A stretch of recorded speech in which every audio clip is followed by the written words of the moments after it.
Okay, come to the third theorem. Every homomorphic image of a commutative ring commutative. Okay, in second theorem, what we see? The homomorphic image of a ring is a ring. That means if you take a homomorphism from R to R dash, okay, here F is homomorphism from a ring capital R to R dash, and F of capital R, the homomorphic image of capital R. Homomorphic image means entirely capital R is embedded in R dash. Okay, thus this embedded is called homomorphic image. Okay, so here F of capital R is homomorphic image. So in second theorem what we see, if capital R is a ring, then F of capital R is also a ring. F of capital R is a homomorphic image. Now in third theorem, if capital R is a commutative ring, then so is F of capital R. If capital R is a commutative ring, then F of capital R, this homomorphic image is also a commutative ring. That is what we have seen in third theorem. Okay, we are going to prove. So come to the proof. Let small f from R to R dash be a homomorphism from a commutative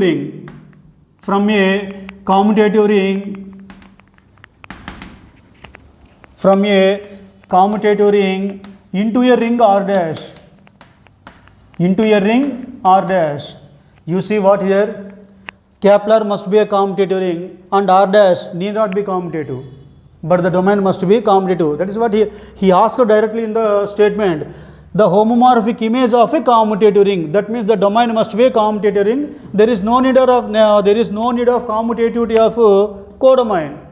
So that's why we mentioned here F from R to R dash be homomorphism from a commutative ring capital R into a ring R dash. Here R dash is only a ring. It may be commutative or not, whatever it may be, it is enough for business right now. Okay. Now again we have the homomorphic image.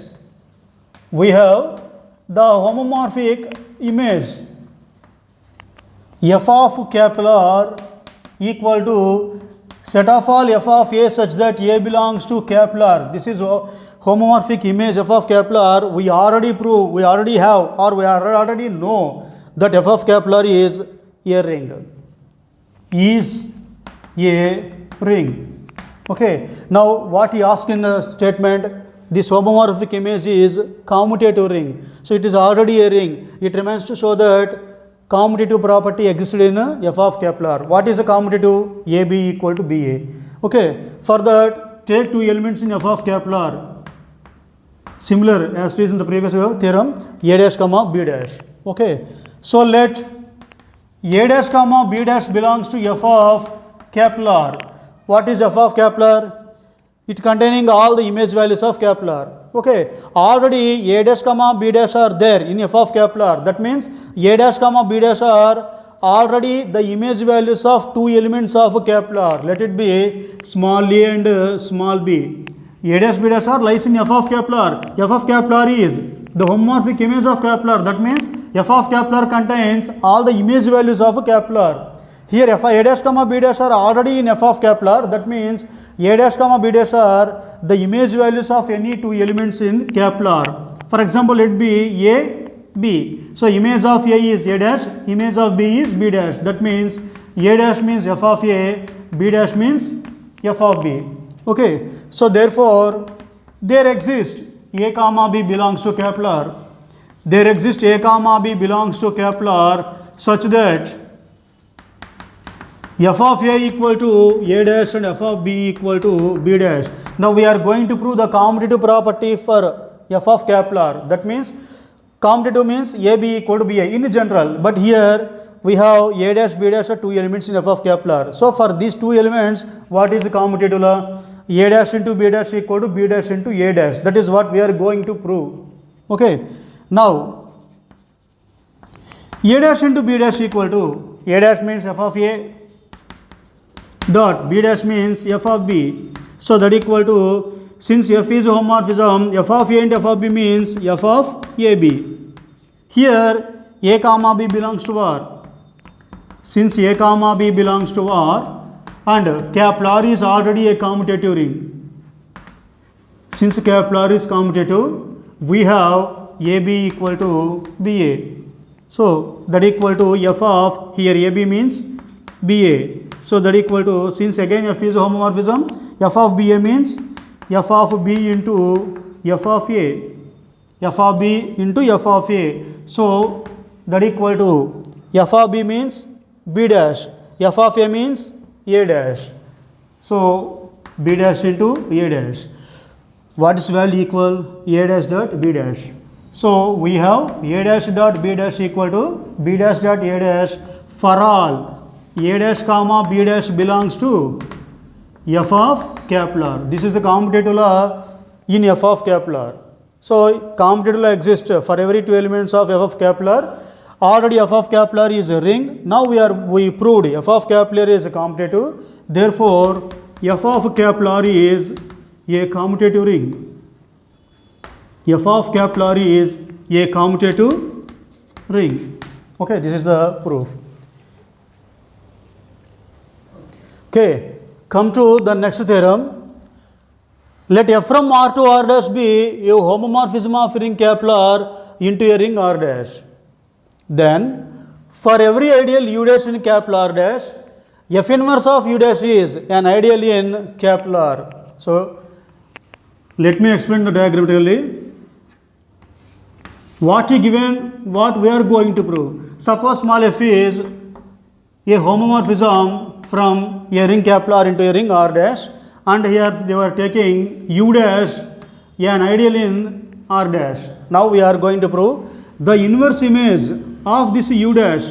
R to R dash is the function f, then in reverse R dash to R is the inverse function f inverse. Okay, here U dash is already an ideal in R dash, then its inverse image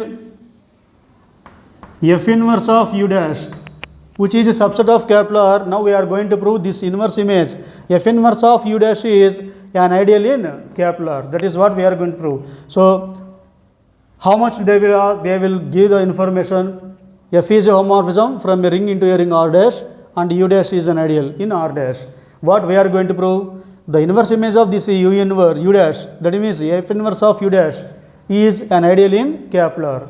Okay, so come to the proof.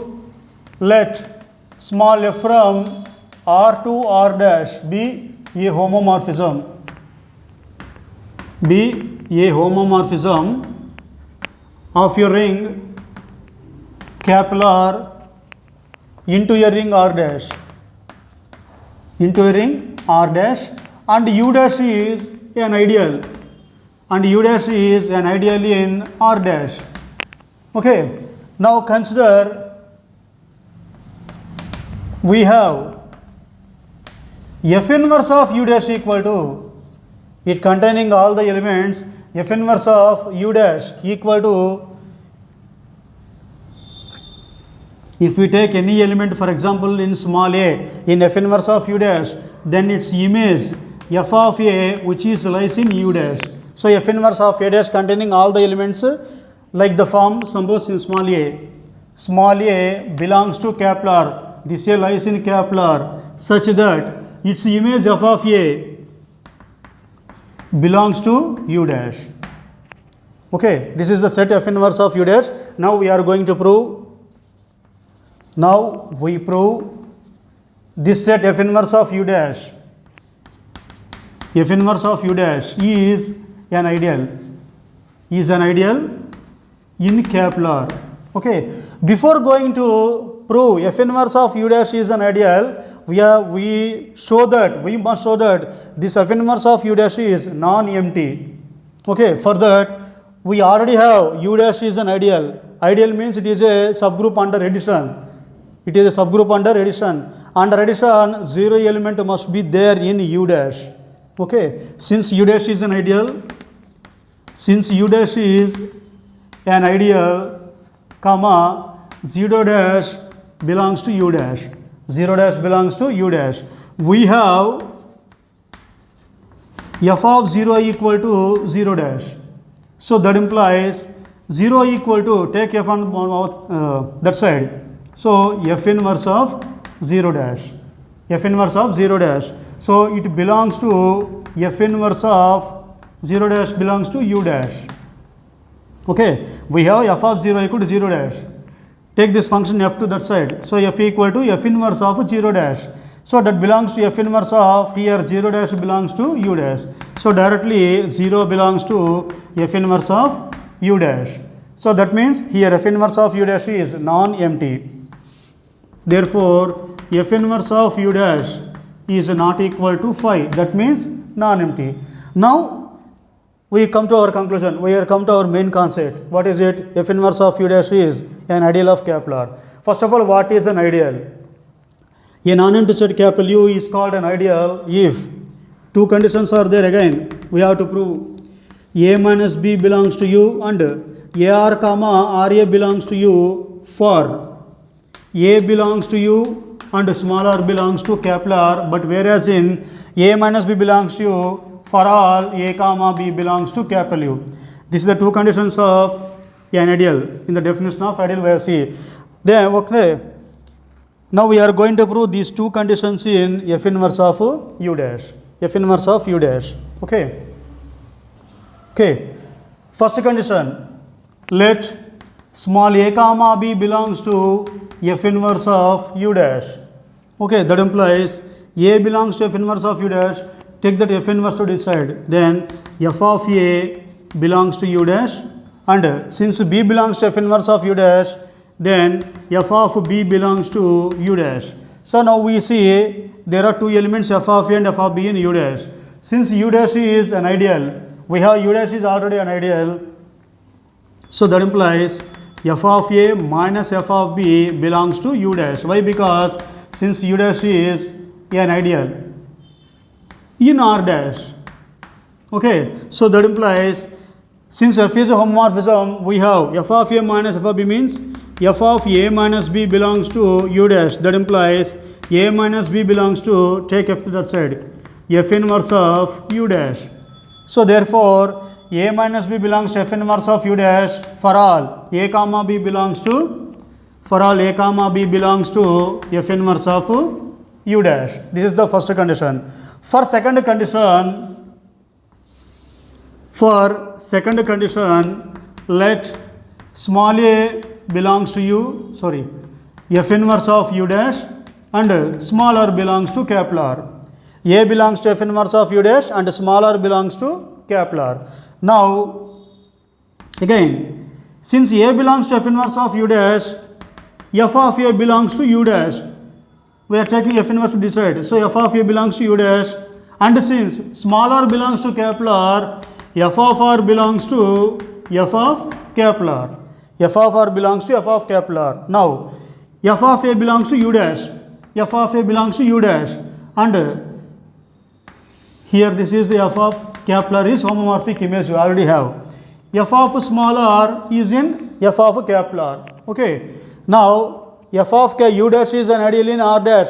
Of course, u dash is an ideal in f of capital R. Since u dash is an ideal, f of a in u dash and f of r in f of capital R. Since again u dash is an ideal, we have f of a into f of small r belongs to u dash. Second condition of ideal.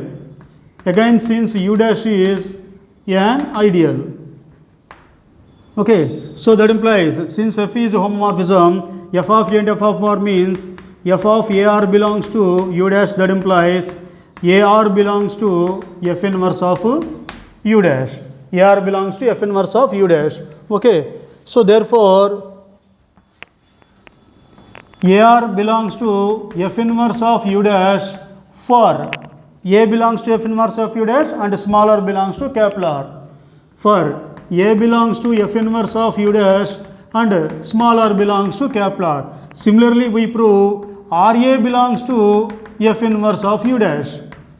RA belongs to f inverse of u dash for A belongs to f inverse of u dash and small r belongs to capital R. So we proved the two properties of an ideal. What is it? A minus b belongs to f inverse of u dash for all a comma b belongs to f inverse of u dash, and AR comma RA belongs to f inverse of u dash for A belongs to f inverse of u dash and smaller belongs to capital R. With these two conditions, f inverse of u dash is an ideal. Therefore, f inverse of u dash is an ideal. in capital R. That is what we are proved. Okay. Okay. Next see theorem. Let F from R to R dash be homomorphism of a ring capital R into a ring R dash. Then for every ideal U in capital R, F of U is an ideal in F of capital R. Okay, here F of capital R is a subset of R dash. Okay, it is not mentioned in statement, it is enough.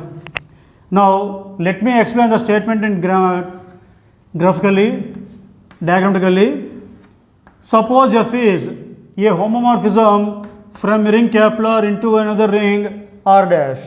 Okay, in the previous theorem what we see, if there exists an ideal in codomain, then its inverse image is an ideal in the domain. This is what we see in the previous theorem. Whereas now present what he asked, if we take an ideal in the domain, then its image is an ideal in the codomain. Okay, so suppose U is an ideal in capital R, then F of capital U is also an ideal in what? R dash? No. Here F is a homomorphism of a ring capital R into a ring R dash. Here we are C into function. Okay. If it is onto, then F of capital U is directly an ideal in R dash. If it is onto, why? Because if capital R, if this function is onto, then homomorphic image F of capital R is equal to R dash, range equal to codomain. But here the function is only into. Therefore, this is the homomorphic image F of capital R. This F of E is only ideal in F of capital R, not R dash. But F of E is a subset to R dash, that's enough. Okay, అంతవరకే ఉంటుంది. But F of E is an ideal in F of R, not R dash. So we are going to prove F of E is an ideal in F of R for any ideal U in capital R. Okay, so come to the proof. Let small f from R to R dash be a homomorphism. Be a homomorphism of a ring capital R into a ring R dash. Into a ring R dash. Okay, we have let first of all U be an ideal in capital R. Let U be an ideal in capital R. We are going to prove F of U is an ideal in F of capital R. We have F of capital U equal to set of all F of U containing set of all F of A such that A belongs to capital U. It containing all the elements of F of A that A belongs to capital U. Now we prove F of capital U is an ideal in F of capital R. Okay, before going to F of E is an ideal, we have to prove F of U is non-empty. Okay, we have F of 0 equal to 0 dash. F of 0 equal to 0 dash for 0 belongs to U. Since U is ideal, ideal means it is a subgroup under addition, therefore 0 must be in U. Okay, since 0 belongs to U, F of 0 equal to F of 0 belongs to F of U. Okay, therefore 0 dash belongs to F of U. Therefore, F of capital U is non-empty. F of U is non-empty. Okay, now now we directly come to the proof of an ideal. Come to the proof of an ideal. Okay, let A dash comma B dash belongs to F of U. Again, we are going to prove F of U is an ideal. So ideal conditions, what are they? A minus B belongs to U and A comma A belongs to U. That's like we are going to prove for a take for any two elements A dash comma B dash in F of U. Here A dash comma B dash are in F of U. F of U containing all the image values of capital U. Since A dash B dash are already exist in F of U, these two are the image values of any two elements, suppose called A and B. Okay, a dash and b dash are already lies in f of u. So these two elements are already image values of two elements of capital U. Let the two elements are a and b. So image of a is a dash, image of b is b dash. So therefore there exists a comma b belongs to u such that f of a equal to a dash, f of b equal to b dash. Now a dash minus b dash equal to a dash means f of a minus b dash means f of b. So that equal to this is f of a minus b. Okay. Since a comma b belongs to u, u is already ideal, we have a minus b belongs to u. Since a minus b belongs to u, then f of a minus b belongs to f of u. So f of a minus b belongs to f of u. So this is equal to a dash minus b dash.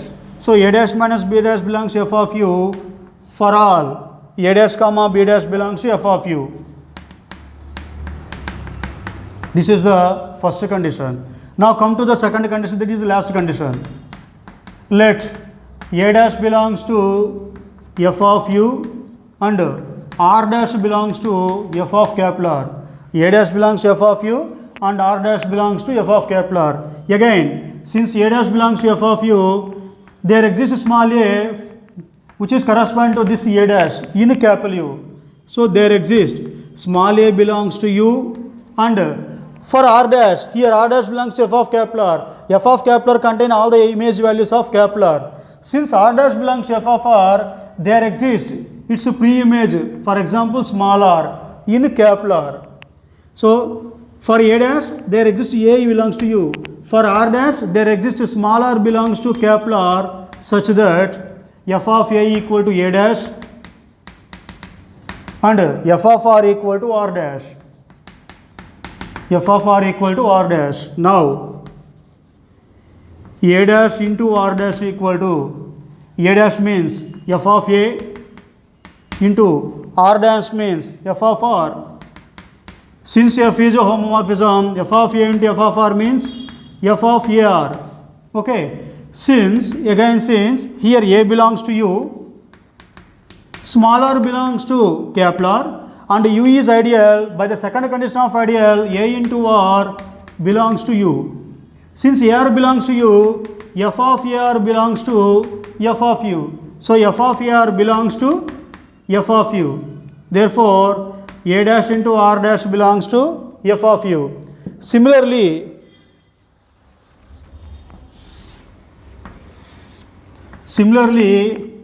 r dash into a dash belongs to f of u. Here we have a dash into r dash belongs to f of u.